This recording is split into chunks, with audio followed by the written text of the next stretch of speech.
علیکم سلام ورحمت الله وبرکاته. یو ورور د سپین بولدک نه پوښتنه کړې ده. د ورور پوښتنه داسې ده چې یو سړی سید نه وي، رسول صلی الله علیه وسلم ته ځان په دروغو منسوبوي، دا څرنګه ده؟ دا د خو پوښتنه داسې کړي چې له دغه حدیث نه چې من کذب علی متعمدا، د دې حدیث نه ورته استدلال کیږي که نه؟ محترمه امام شمس الدین سخاوي رحمه الله یو کتاب جوړ کړی، استجلاب ارتقاء الغرف بحب اقرباء الرسول و ذوي الشرف.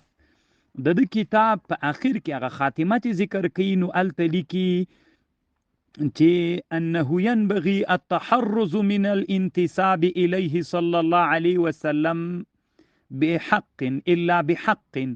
بی د بخاری نه حدیث نقل کړی دا، د واثله ابن الاسقع حدیث ده، ان من اعظم الفري ان يدعي الرجل الى غير ابيه او يري عينيه ما لم ترى او يقول على الرسول صلى الله عليه وسلم ما لم يقل، چې د بخاری شریف حدیث ده. او بل حدیث راوړی ده، ليس من رجل ادعى لغير أبيه وهو يعلم إلا كفر، ومن ادعى قوما ليس له فيه نسب فليتبوأ مقعده من النار. ډیر وخت بحث کړی وروره، د استدلال د پاره ډیر احادیث راوړي چې دا ناروا کار ده. الله پاک دی روغ جوړ لره کامیاب اوس. وعلیکم السلام ورحمت الله وبرکاته. یو ورور پوښتنه کړې ده چې مثلا دا ورور پاکستانی ښکاري راته ده. د ورور داسې پوښتنه ده چې مثلا د موږ په وطن کې وي داسې کیږي چې کله یو مړی وسی، بیا د نکاح په سر باندې مثلا 100 روپۍ راجمع کوي، نو چې دا پیسې راجمع کړلې، بیا د مړي کور والا خلکو ته روټۍ یا خوراکي شیان برابروي. دا څنګه ده؟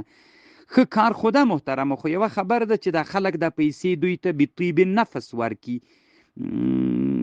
ځکه علی قاری رحمه الله یو چیرته لیکي، کله کله بعضې وخت کې ملګري ناست وي، یو ملګری بل ته وایي دا تسبیح دې ما ته راکوه، هغه د هغه خوښه نه وي، خدای دا مجلس د شرم دی وجې نه ورکړي، دا من طیب النفس نه ده، دا جایز نه ده ورته چې صرف من طیب النفس وي. وروره دا ډیره مهمه ده، ځکه بعضې خلک یې له شرم نه ورکوي، طیب النفس نه وي. الله پاک دې روغ جوړ.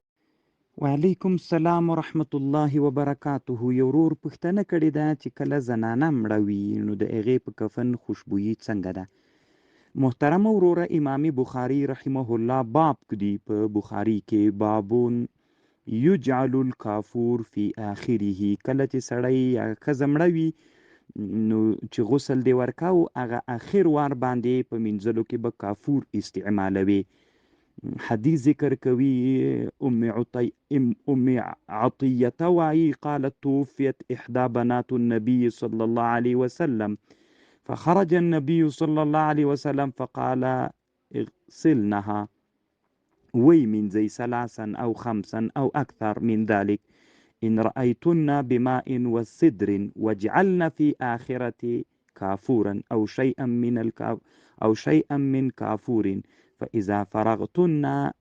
نو محترمه له دغه حدیث نه علما استدلال کوي چې مطلق منګور د رسول الله سلام لور وفات ولا، نو په دریم مارو منځلو کې د کافور استعمال سي او غیر لدینه. محترمه دا یو سنت کار ده، مستحب کار ده محترمه، که ښځه وي او که نر وي. علما شارحین په دې باندې بحث کوي د بخاري. الله پاک د روغ جوړ لره.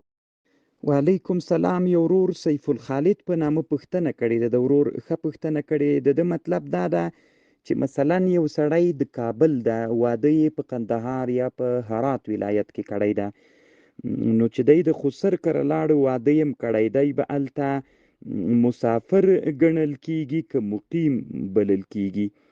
نو یعنی ظاهر عبارت خو د فقه داسې ده او تأهل چې څوک یو چیرته واده وکړي، نو هغه واده کولو باندې دی هغه د وطن ګرځېږي، نو چې وطن یې وګرځېده نو خپل وطن ته تللی. نو که سړی د خسر کور ته لاړ، نو باید هلته مقیم لمونځ وکړي. نه محترمه، دلته یو بل قید هم ورسره شته چې یو سړی چیرته واده وکړي، نو هلته قصد تعیش هم وکړي. لکه د مونږ په حنفي کتابونو کې د مونې شرحه کې امام حلبي لیکي او موضع تأهل به ومن قصده التعيش به. یو خدا د چې ته واده وکې او له خسر سره دی د استوګنې د اوسېدلو اراده م وي لل ارتحال بیرته د تللو هغه دې نه وي تېرنه، نو تنا تأهل واده کول دا باندې سړی دی باندې وطن وصلي نه ګرځېږي، قصد به دې دا مې ورسره چې هلته ته ورسره واوسېږې.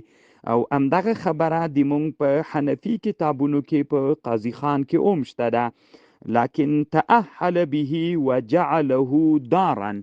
الله پاک دې روغ جوړ لره.